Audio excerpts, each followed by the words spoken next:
In the Gospels, Jesus asks his disciples an important question. Who do you say I am? Over 2,000 years later, this question continues to reverberate in the human heart. Some have only given this question a cursory thought. Others have spent years pondering the answer, searching the scriptures, and looking for evidence. This spring, Fiat Ministry Network and Patchwork Heart Ministry team with researchers and experts who have studied the Shroud of Turin to once again pose Christ's question to you. Who do you say I am?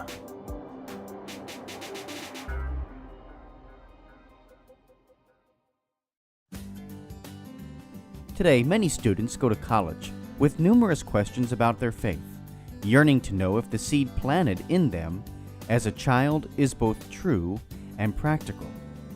Using the miracle on the road to Emmaus as a model, young adult ministers conversed weekly for 3 months with college students about the most pressing questions they had about the Catholic faith. As they journeyed together virtually, something amazing happened. Doubts disappeared, fears faded, and Jesus revealed that He is still alive. Hearts Burning Within Us, the latest book from Patchwork Heart Ministry, is a result of that grace-infused conversation. It is the perfect back-to-school gift for recent high school graduates and current college students. Get your copy for them today at patchworkheart.org or by calling 424-704-3278. That's 424-704-3278.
Welcome to the Sowing Hope podcast.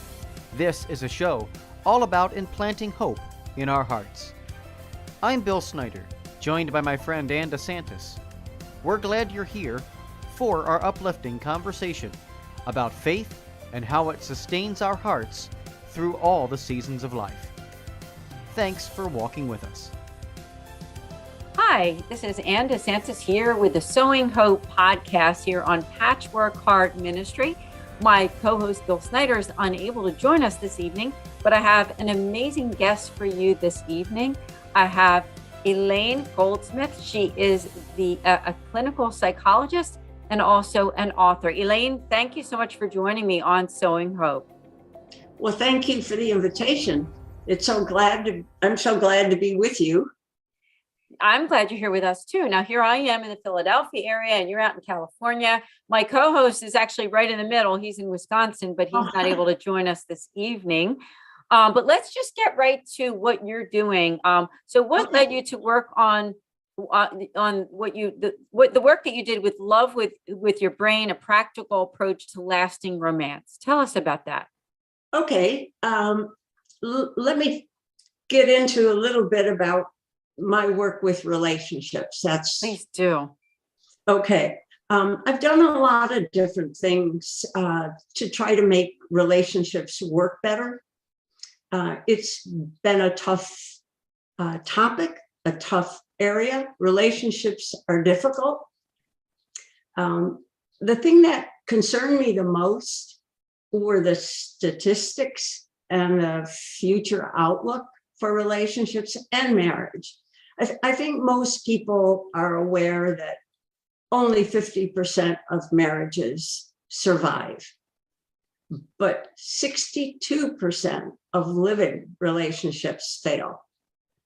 And if it leads to marriage, then that marriage will have a 50 to 80% greater chance of failing. That's significant. When Pew Research Center surveyed couples in 2019 and then again in 2020, only 53 to 54% reported their relationships were going very well. Sadly, that's about the same percentage of marriages that fail. We have 35 million people who are looking for love on the internet and confronted with dishonesty and misrepresentation. It just doesn't get better. Millennials, who are considered a generation of divorced parents, have declining rates of marriage. In fact, by the year 2030, 13 to 18% fewer women will marry by age 40. It's been discouraging, despite the time and money we've spent on marital therapy, marriage preparation courses, and even relationship books. They're not improving. The statistics are not improving. It's a real problem. And we need a better approach to relationships. And it needs to work for couples, not only who are dating, but even those couples who have been together for decades. Major universities across the country have stepped up and invested in relationship and marriage research labs. These experts understand that there's a problem and they're working to find the answers. I've heard from numerous directors of these research labs, from Northwestern, Yale, and UCLA, as well as other major universities across the country. I've heard from professors in departments of psychology, marriage and family studies, and theology from a number of faith-based universities. I've received support from faith-based leaders and organizations such as Dr. James Dobson from Family Institute and Glenn Stanton of Focus on the Family, and many more. I've also heard from leaders of youth ministries, and I'm very grateful for their support and encouragement. But it all started with a question I wanted to know. I wanted to know the answer to why so many crazy in love couples ended up full of hate in divorce court. It was a question that haunted me. It was a question that I knew there was love in the beginning, but somehow their love withered and it turned to hate. So first I had to identify the cause of the problem. It evolved over time. When I worked with psychotherapy patients, it was their perception that their partners had changed. But change is difficult. And a person might change a behavior or two, but we remain pretty much the same throughout our life. By looking at their histories, though, and asking the right questions, I was able to see that issues that ended their relationships were there from the beginning, but were more subtle. The problem was they didn't have all the information they needed in the beginning. Think about the process of buying a house. You hire people to inspect the roof, the electrical, the plumbing, maybe a pool, the structural integrity. And then you have an appraiser who estimates the value of the home. Okay, so then you buy the house. Well, then you get a warranty to fix whatever might have been missed that goes wrong. Well, choosing a partner is quite different. There are no inspectors, no appraisers. It's just not an information intensive process. And there's certainly no warranty with a partner. So think about this. Before you meet a partner, they've had a whole different life for 18 years or more with a lot of other people influencing them. Then we try to blend those two lives together. That's difficult.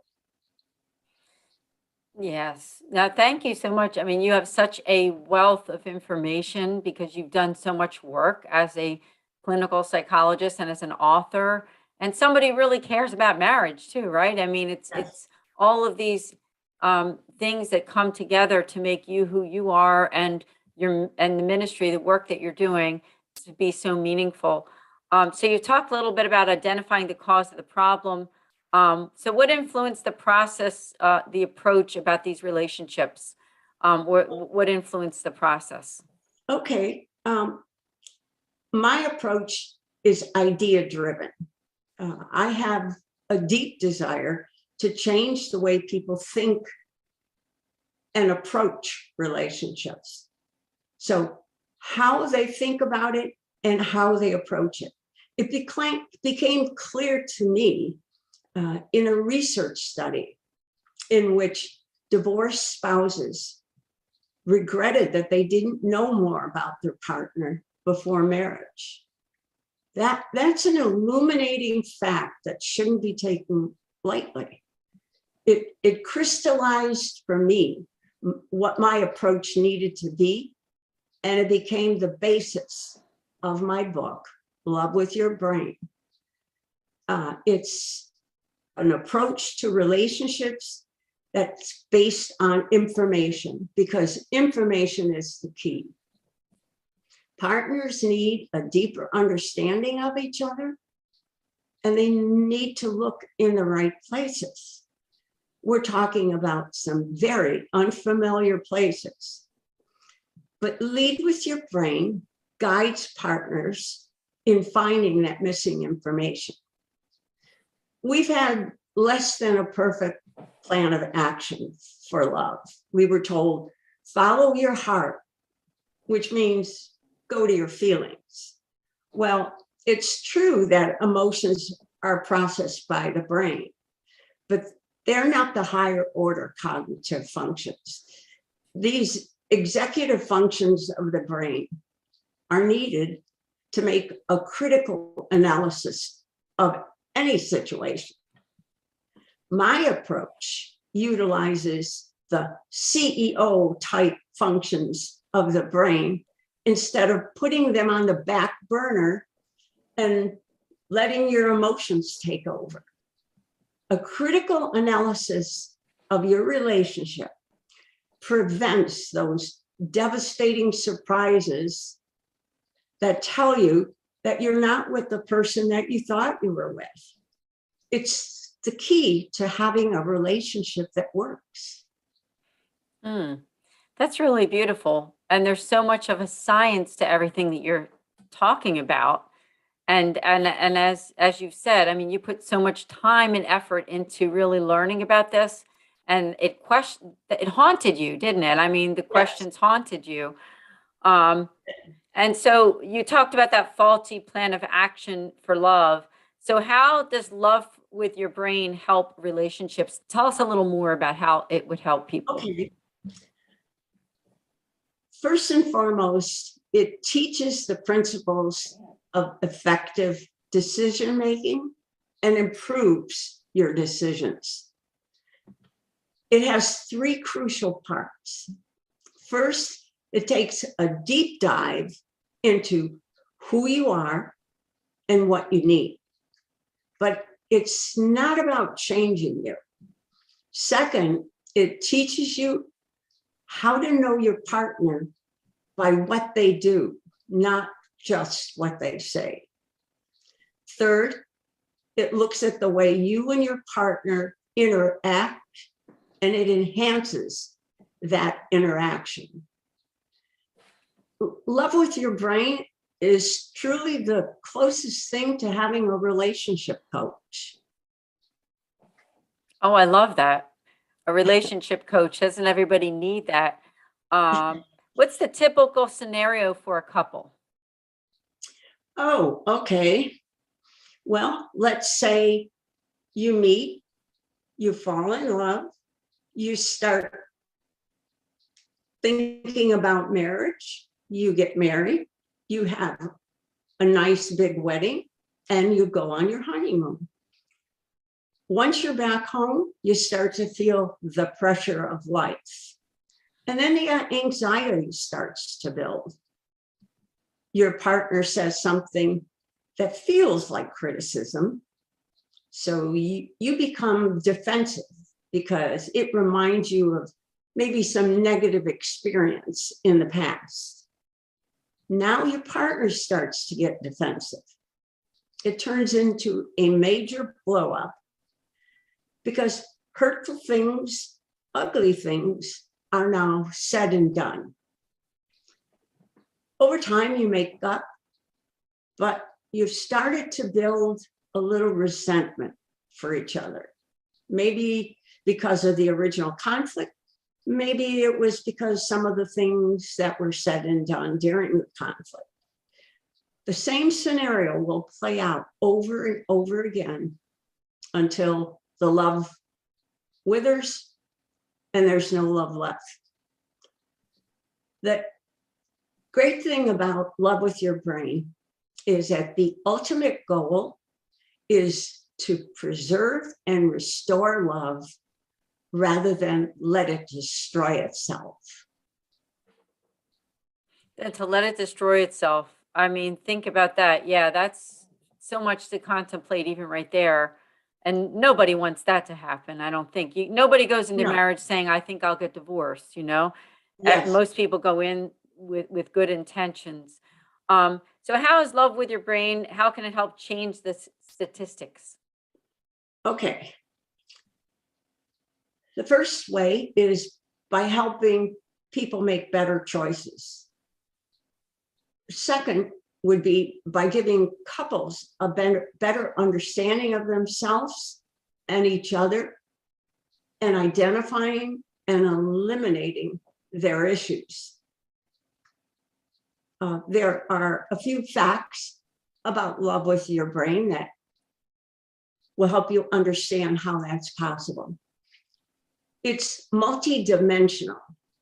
It gives you a comprehensive view of the partners in a relationship. It's looking at the whole person rather than parts of the partner. It uncovers the facts as they exist. It teaches the art of knowing what's happening in your relationship at all times. It leads to those better relationship decisions.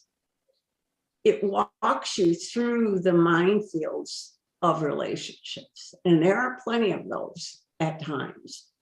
It uncovers what I call the agitators and destructive forces of the relationship. It considers partners from their childhood experiences to their adult needs. It reveals puzzling and mysterious actions of behavior, and those can be covert, where it's difficult to understand what's actually going on. It highlights negative patterns that erode love. It exposes differences in couples' preferences and personalities. It's about evaluating and improving a relationship. It stresses negotiation and compromise where there are differences. In the end, it uses tools and techniques such as introspection, situational awareness, information processing, and behavior analysis toward a better relationship. Beautiful. I mean, I love how much time and effort and work and study that you have gone into the work that you do. I think that's incredible.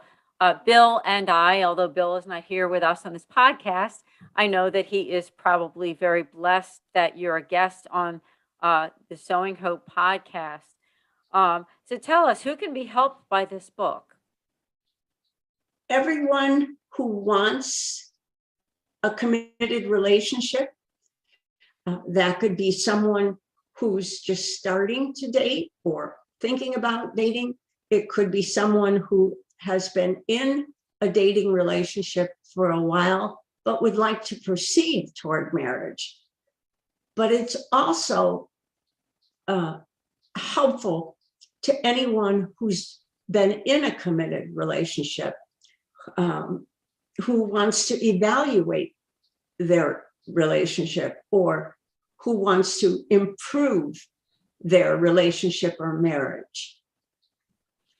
Yes, improving your relationship or marriage is it's so key. And, I don't think that what you're talking about is just for young people. I mean, these are things that can help people of all ages. I just so happen to represent a Catholic foundation that helps families in crisis and marriages, and we do a lot with marriage enrichment. So I just make a shout out to my own audience with the St. Raymond Nonatus Foundation, and of course also this audience of Patchwork Heart Ministry and the Sowing Hope podcast, because I really do think that your book, Love with Your Brain by Elayne Grossmith, is a wonderful book that you should all check out. Tell us, how would they keep in touch with you after this podcast is over and they want to stay in touch? Well, the book's not published yet, but it is in process. So I've created a Facebook group called Love with Your Brain. Interesting title. And I'm inviting your audience and you to join me in the group. I can answer questions about the book and have ongoing conversations with the group members about relationships. So whether you're dating or you've been in a relationship for decades or married, I hope that you and your audience will join me in Love with Your Brain, and we can share ideas with each other. Yeah, that's beautiful. Facebook groups are very good for that because it's a way for people to get to know one another. So please, I ask all of you to connect with Elayne Grossmith on that Facebook group. Now, we're not quite over with this podcast, but was there anything else that you wanted to share with this audience about you or about your work? Sure. Something that might be interesting is how did I develop this idea? What did I do once I knew what I wanted to look for? How did I develop that? Well, I looked at a lot of research. I read what a lot of experts were saying. And one thing that was very interesting was two psychologists who are researchers, Dr. John and Julie Gottman, found that 69% of couples conflicts were due to differences in their preferences and personalities. And even more shocking than the 69%, these conflicts are unsolvable and perpetual. So that says that if I, for example, love to spend money, and let's say my husband loves to save money, that's a major area of contention. We have a difference in our way of handling money. That's something that will remain unsolvable and perpetual. And in fact, that issue is one of the top issues that ends relationships, is money problems. So there are other types of problems. Maybe I like the chips with ridges in them. Maybe my husband likes the smooth ones. Well, those are differences, but those are solvable. Solvable. We can buy both bags of chips. I'll have my rich potato chips like Ruffles. He'll have his smooth potato chips. So that's not an issue. Let's say, for example, he comes from a dysfunctional family and doesn't want to be near a family anymore. I come from a family maybe that gets together or used to get together all the time and big family gatherings, and I want to continue that. That's a major issue that could remain unsolvable and perpetual. Those are what we look at in Love with Your Brain. We look at those differences. We look at differences in preferences and differences in personalities. So another area that I gathered information from, I was looking for what the experts had to say about how do you make good decisions? What are the practices of making good decisions? So I came across a book written by, again, a clinical psychologist, Dr. David Welch, and he points out that every decision you make should make something you want happen. But there's a formula for making those good decisions. You first have to know what you want. You have to know yourself thoroughly. You have to know, well, let's see, do I like grapefruit juice? Do I like orange juice? Do I like water? What do I like when I want a drink of water, for example?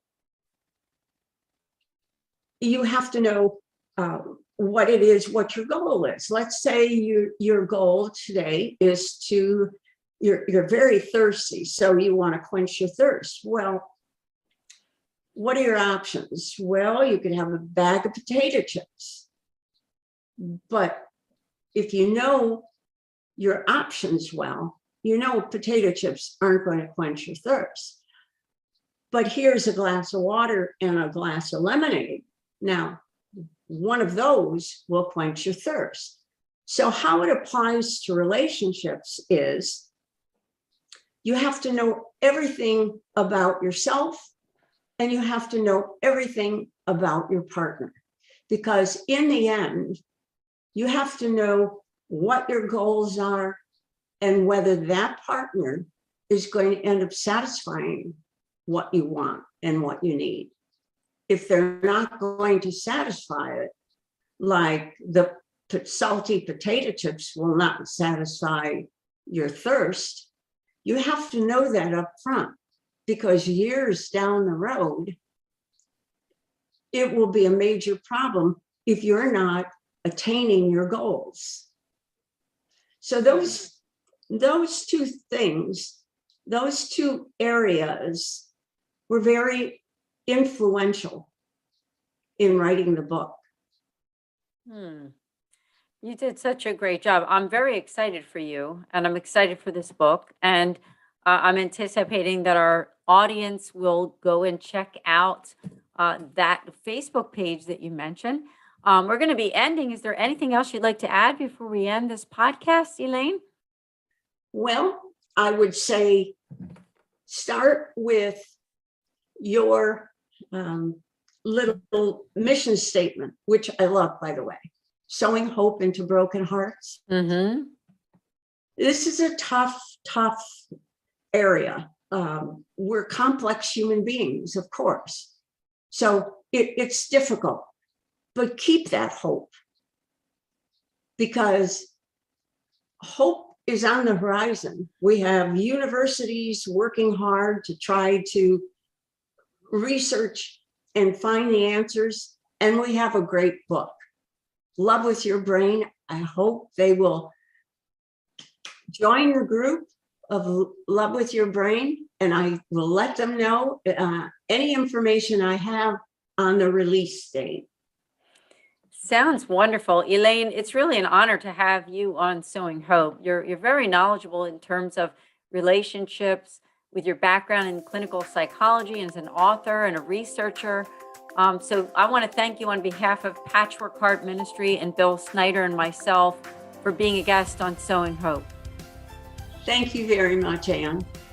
Thank you all. We'll see you all next week on the Sowing Hope podcast. Keep beating to your Catholic heart and sowing hope in broken hearts. This is Anne DeSantis. See you then. Thanks for listening to this episode of Sowing Hope on Patchwork Heart Radio. For more information about this podcast and our ministries, visit our websites, patchworkheart.org and andesantis.com. You can also follow and interact with us on Twitter at PWH Ministry or Ann DeSantis 2.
In the Gospels, Jesus asks his disciples an important question. Who do you say I am? Over 2,000 years later, this question continues to reverberate in the human heart. Some have only given this question a cursory thought. Others have spent years pondering the answer, searching the scriptures, and looking for evidence. This spring, Fiat Ministry Network and Patchwork Heart Ministry team with researchers and experts who have studied the Shroud of Turin to once again pose Christ's question to you. Who do you say I am?